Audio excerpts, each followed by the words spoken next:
All right, so you may be wondering what you need to do as a restaurant to reopen your business during this pandemic and kind of get things moving again. If you're in the state of Texas, we've got a treat for you. My name is Paul Barron, and this is the Barron Report. All right, so Texas operators, fear not.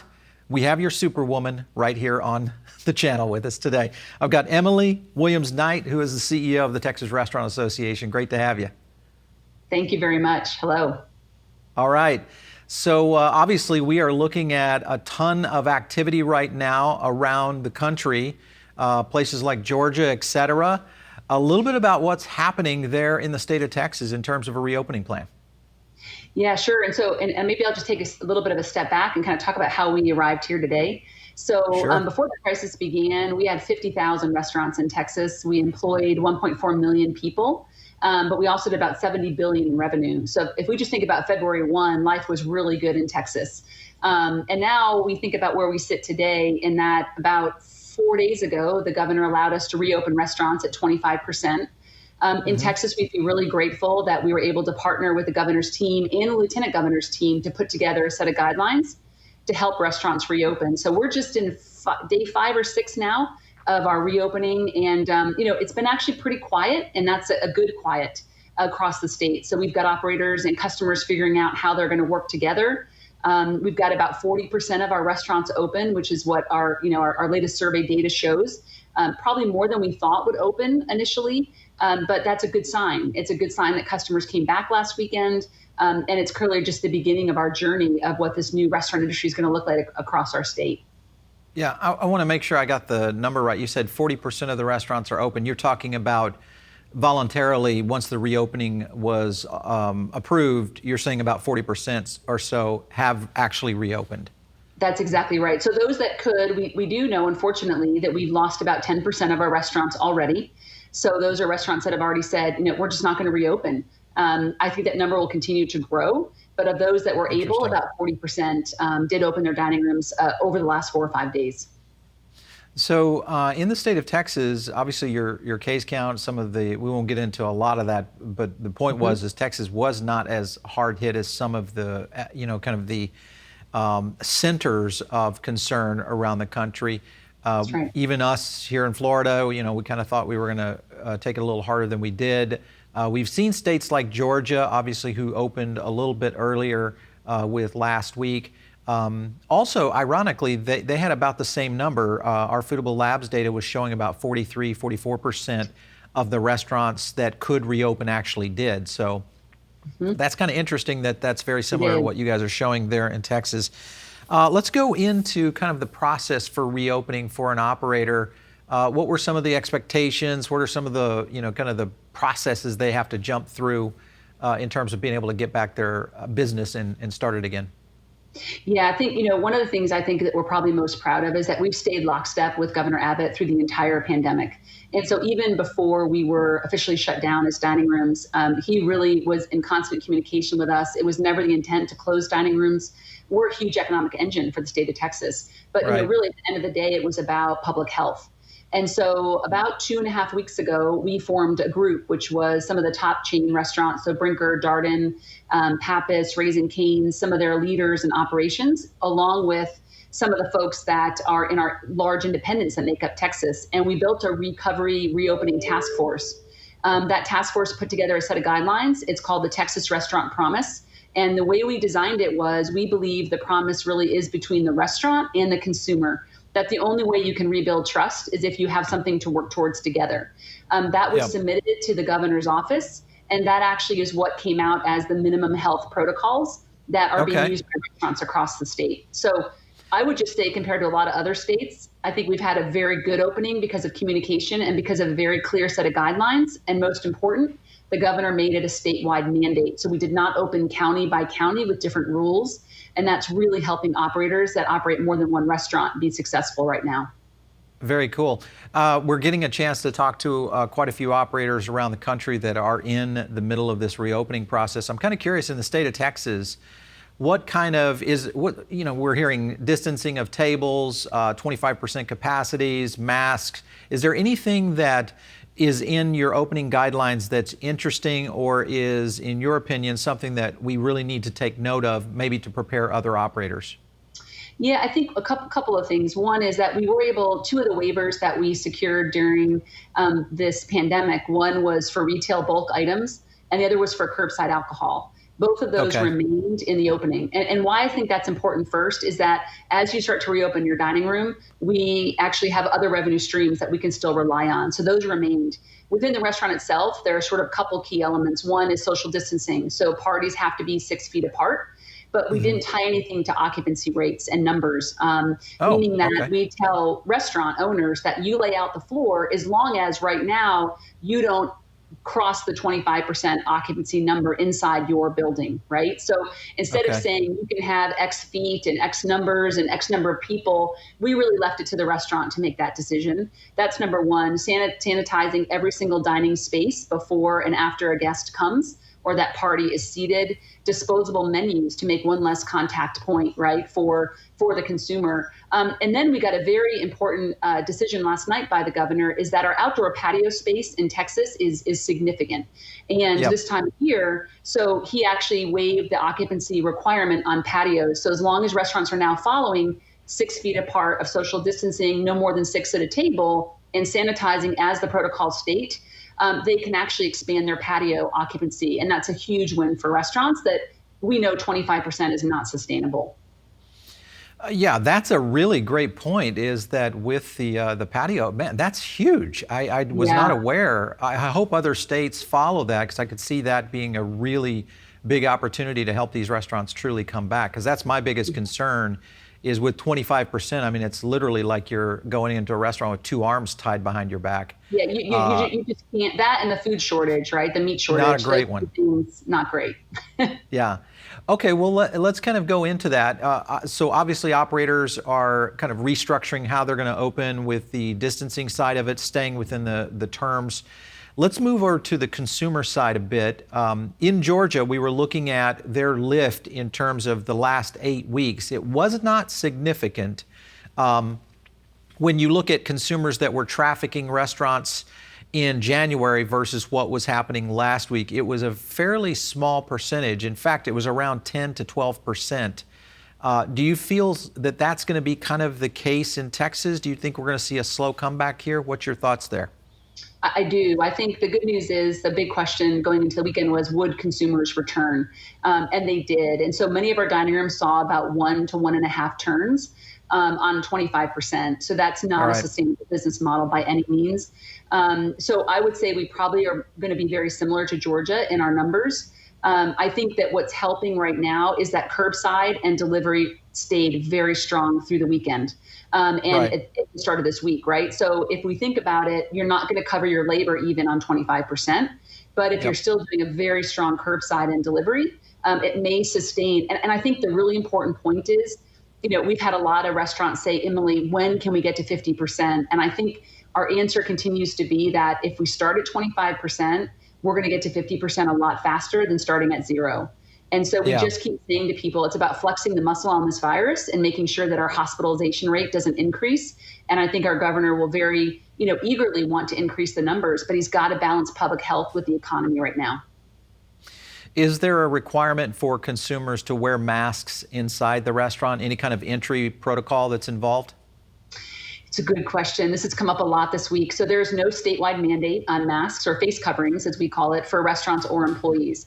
We do see in some cases retail as well as restaurants asking consumers to wear face masks on entry.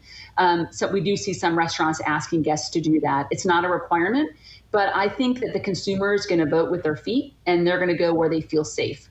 And so Yep. depending in some cases on the type of restaurant, the type of establishment that it is, but you do see some of the fine dining restaurants asking for mask requirements and others not. But we really leave that to the restaurant and say, listen, you certainly can post what you would like to see happen with guests when they enter. And that conversation's never been more important with the consumer. Yeah. Well, curbside takeout, delivery, that is really a taking off in terms of kind of repositioning how the restaurant industry is doing business. It's something I've been a big proponent of, is that we are going to see more and more shifts to that just because of the consumer time shifting, the access to the technology, and also the ability now restaurants to be able to fulfill those kinds of scenarios where they can keep their volumes up. Kind of curious on a couple of things. You mentioned on the curbside liquor opportunity. Is that something in terms of a mandate that could potentially become permanent in the state of Texas, where you could maybe have that all the time? Yeah, absolutely. So this curbside was one of the first things the Restaurant Association did, working with the governor, was to ask for this expansion. We had passed last spring in the session alcohol delivery. So really it was taking the alcohol delivery legislation and expanding it to curbside. We've now gone back and we've asked for expanded waivers, which means we want to be able to put beer in growlers and move that for our craft brewers who've just been pummeled in this situation. Yep. And our distillers and spirits. If you think about it, many of them have been retrofitted to make sanitizer, and they don't make 375s, which is the bottle size that we're able to ship. Those are two of the waivers we've asked for. We actually have a number of state reps lining up for our session in 21. We meet every other year, which makes it an even more interesting time to be in Texas. We're not in session right now, but we do think that we will secure alcohol curbside forever. And that's actually the word the governor used on Monday when he tweeted about how well curbside has gone. He actually used the word, maybe we should keep it forever. So it's a huge priority for us. And I definitely see that being a potential to offer at least a lifeline to the bar business, because that's one of the hardest hit categories, obviously, because of the density issues and the fact that most of them were relying specifically on alcohol sales as opposed to food sales. So that's a huge opportunity. Well, that'll be a good thing. Next time I'm in Dallas, I'll be able to actually get some Deep Ellum beer, maybe curbside. That is the plan. I mean, it makes so much sense. And it's really about timing, right? It's about when we've gotten through the big part of this crisis. Now it's time to go and ask for the things that are going to, as you said, the recovery is going to be very long and very challenging. So these things help. A lot of creative things. When you look at, before we get into that, I want to talk to you further on this, and that is, with third-party delivery, we've seen some states starting to implement stipulations on the third-party delivery companies, so they can't necessarily prey on these restaurant operators in a time when really this is their only vehicle to make money. Is there any initiative in the state of Texas to help that situation? Yeah, I can tell you that about a week ago, I drafted what I thought would be something, looking at what's happened in Seattle and San Francisco and Chicago. I felt really strongly we were getting bills in from third-party companies via our restaurants that were just unimaginable, where they're actually losing money on every order. And so I, like any good CEO of a restaurant association, drafted legislation, and I was ready to go to the governor to say help. And then I was reminded nicely that this is Texas. And so I think that what we're going to push for is two things. We're going to push for no hidden fees. And that's really what's killing us right now, are the hidden fees that come back for promotion and marketing that the restaurant's unaware of. So get rid of the hidden fees, and you cannot represent a restaurant unless you have a signed contract. We think we'll have better success with those two versus going after the capping of fees. Maybe a little bit harder in a state like Texas. But this is something our members are screaming about right now. It's very painful if you got to move product, and yet every single order is a loss leader. It's just losing money. So this is a hot button for many of us at the association right now that we want to tackle. Interesting. Well, good luck to you there, because I think when you look at the states that have had success with it, the restaurant operations, I think just those particular movements has probably saved maybe anywhere between 5 and 10% of some of the restaurant. I mean, because you're talking literally about a certain number of restaurants that is the bubble in which either they're profitable or they're not. And That's now exactly with right. Curbside delivery, takeout, those kind of things, and of course the restaurant industry, they're very ingenuitive, a lot of thoughts here, so they are coming up with some interesting ways to actually reach the consumer for delivery, which I've been surprised. Anything that you've seen there in the state of Texas in terms of ideas or innovations that an operator has implemented that says, wow, made you kind of do a double take and say that might be something we could share with everyone? Yeah, I think, I go back to the retail waiver. So when we first started seeing some food supply issues across the state, with 50,000 buildings. We went to the governor's office and said, why don't we sell retail? Let's get the distributors moving. Let's get product moving. Our grocery stores were getting pummeled. And so we worked with his different agencies and created a retail waiver, which allows restaurants to do bulk goods. There are restaurants now where you can roll up to the front, you place your order, it's pasta, milk, bread, toilet paper, cleaning supplies, and it goes into your trunk. You've paid via credit card, there's no contact, and you've got one stop from your home. And so with it is your tacos, right? So that's one. Is we see also the role of farm boxes, and our farmers and ranchers are actually now working with restaurants direct to deliver farm boxes. That was something you only really saw in farmers markets. Well, now you see restaurants carrying those boxes. And I think third is the grocery/restaurant combination. You actually have H-E-B now giving shelf space at the front of their store for restaurant product. And those are pre-made meals from local restaurants that you can get when you go to the grocery store. That's been amazingly helpful as well and very innovative. So that's a huge win for you guys, for you to get that on the docket and be able to get it passed for their operators out there. So that's for all of you other state leaders that are watching this right now, there's another item on your checklist that is definitely going to be one of those things that can help the restaurant operations going forward. Let's talk a little bit about kind of the operators that, they've kind of dealt with the situation, whether it's through furloughs or dealing with layoffs or trying to figure out how to reposition staff. How have they been taking it? What has been the feedback from the operators themselves? Is there a positive outlook going forward here, or is everybody still very sensitive on whether or not we recover quickly or long-term from this crisis? And that as far as sort of bringing employees back, is that the question? Or in turn of bringing employees back, but also recovering business. Do you see operators saying, hey, I'm bullish on this, or I'm not so concerned, or I am concerned about potentially be able to make it in back by whether it's 8, 10, 12 months down the road? Yeah, we did just a survey across the state, and most restaurant operators thought it'd be about 9 months, and still they got back on their feet. Whether that means doing well or not, I'll be honest, I think that's almost too short.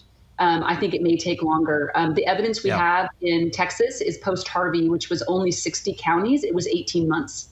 And I think we're going to lose a lot of restaurants in this, and I think it's going to take longer for those to recover. But let's be clear, there's also winners in this. Someone like Texas Roadhouse, right, that's been able to convert very quickly to takeout and curbside and replace half their dine-in sales. Individual restaurants, or even some of our fast food that have been nonstop in their drive-through windows since the crisis, without keeping that reduced footprint inside. And I think some of the longest or long tail are going to be some of our eater entertainments, like our Dave & Buster's and places that you may go Top Golf, where you have not only an athletic activity where you're around people, but also the dine-in area. So I think you're going to see the sector recover, but it's going to recover at a very different rate depending on what segment you're in. And I think how much access to capital you have. You probably know about the congressional PPP loan that came out, and we got less than 5% in our restaurant sector. So we're working really hard right now at the federal level as well as at the state level on recovery grants, because we got very little. We were the second biggest employer in the nation, arguably the hardest hit, and we got very little of that federal money. You are definitely echoing topics we've had on this show to the very point of the PPP loans themselves, of only supplementing 5% of the industry, which I thought, well, less than 5%. That was just absolutely hideous. I cannot believe that actually happened, but it did. There's a lot to be said about that. We'll definitely get a topic on that later. All right, so let's talk about, as you look at the operators that are recovering from this, you said that Texas could see a larger percentage of restaurants maybe that just don't make it back. If you look at the environment, are you guys, in terms of financing, because that's kind of, for the past 10, 15 years, we've had a very active VC, private equity model that has helped restaurant chains and startups really kind of launch forward. And Texas has kind of been a breeding ground for some of these concepts. Do you see, or do you have anything in plan right now with the TRA or the Texas Restaurant Association to help kind of get those funding mechanisms back into the game and off the sidelines and back into the restaurant industry? Yeah, I think you see a couple things happening. You definitely see some restaurants and some chains that are closing. You see prices in general being driven down by some of the folks that are in the market talking about a very slow recovery, or I would call it the doom and gloom, right? And I try to tell our Right. restaurants that much of that is really about driving prices down for folks to come in and clean up, right, on Yep. pennies on a Do dollar on the acquisitions. restaurant. Yep. Exactly. And you can see the behavior. I spent a lot of time in private equity, so you can see it going on. And so I think you will see, I think you'll see winners come out of this. I think you'll see folks that have done very, very well. They've been able to keep their balance sheets clean. They have survived the 7, 8 weeks of this and will slowly be able to come out of it. It's really going to be access to capital and what's the appetite in some of those markets to lend to the restaurant sector. And I think you almost have to go another probably 90 days until we see the result of how many of these are going to close, what's going on in the commercial real estate market. We know that looking nationally, about 40% of some of the big retailers and restaurant companies actually paid their rent. And so some of the national reports coming out gives you a little bit of a leading indicator of what's to come. And so I think that there'll be great opportunity for innovation. There'll be great opportunity for investors. But I think it's a little bit too early to determine how much.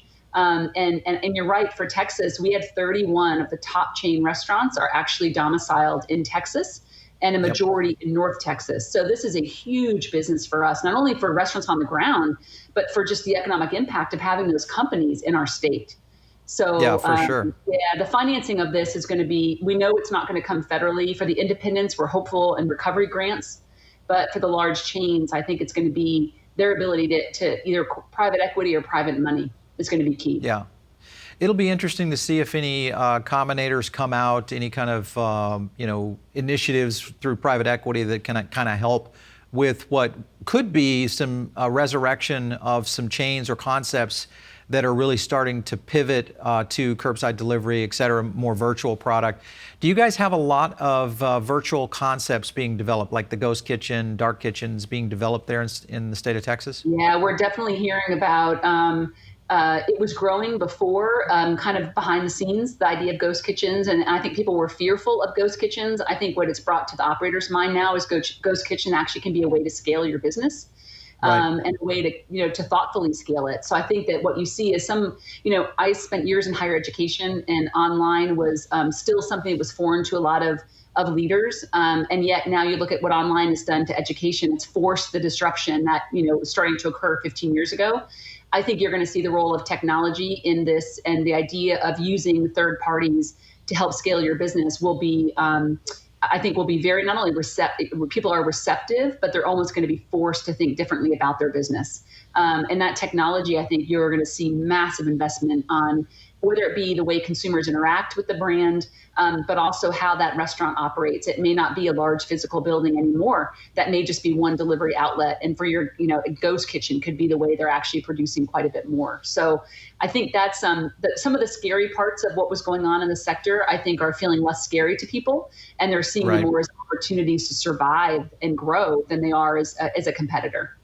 Yeah, and this definitely could open up some of the second and third tier markets for major brands, because they don't have to go in with, a footprint, and they can go in with a virtual and potentially, serve 30 and 40,000 populated communities, which in Texas, that's most of Texas. So it'd be huge if you could get Sweet Green, out in Temple, Texas.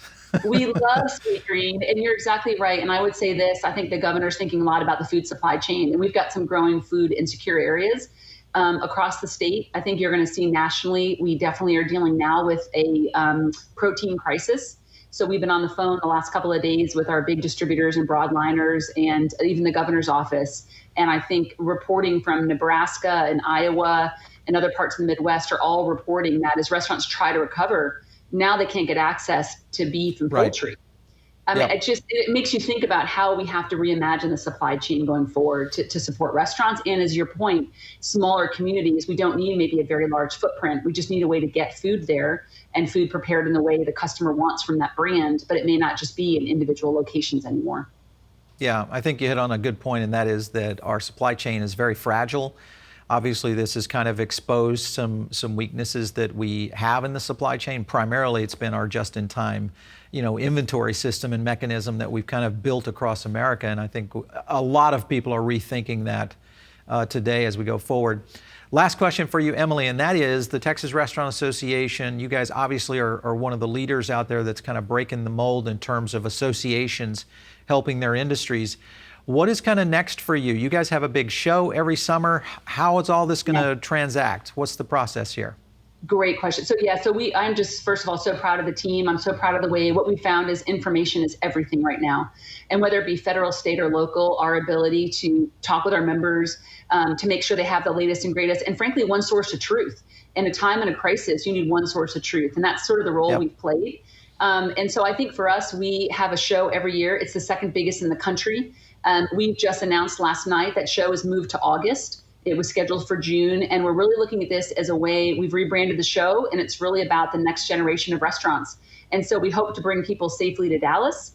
We have quite a few folks there. A lot of the exhibitors have changed because some of the rules are going to change on what restaurants need to think about, and really upping the education part of this and bringing some of the best minds and best partners together to rethink about how these restaurants go forward. And so I'm super proud of the role we played. I think legislatively, we've gotten a lot done with the governor, and we're certainly very excited about next session and getting some tax credits and some other relief for our restaurants in Texas to make sure they can sustain this recovery. That's our greatest fear. Yeah, for sure. Listen, Emily, it's been great having you on the show today. Thanks so much for stopping in. Thank you very much. I appreciate it. All right, so I can't wait to get my feet back on the home state of Texas. That'll be fun to go back down on 6th Street in Austin to find a great restaurant out there and, of course, spend my money there, hopefully. So if you guys are listening in. We love it. Yes. If you guys are listening in over on iTunes or Spotify, make sure and drop us a review. That's how we get feedback from you. It's how we learn what our audience wants to listen to or what you like to maybe think about listening to. Drop us an idea for a show as well. If you don't have that, make sure and hit us up over on YouTube. Just smash the bell for great notifications on content like this and more from Foodable Network.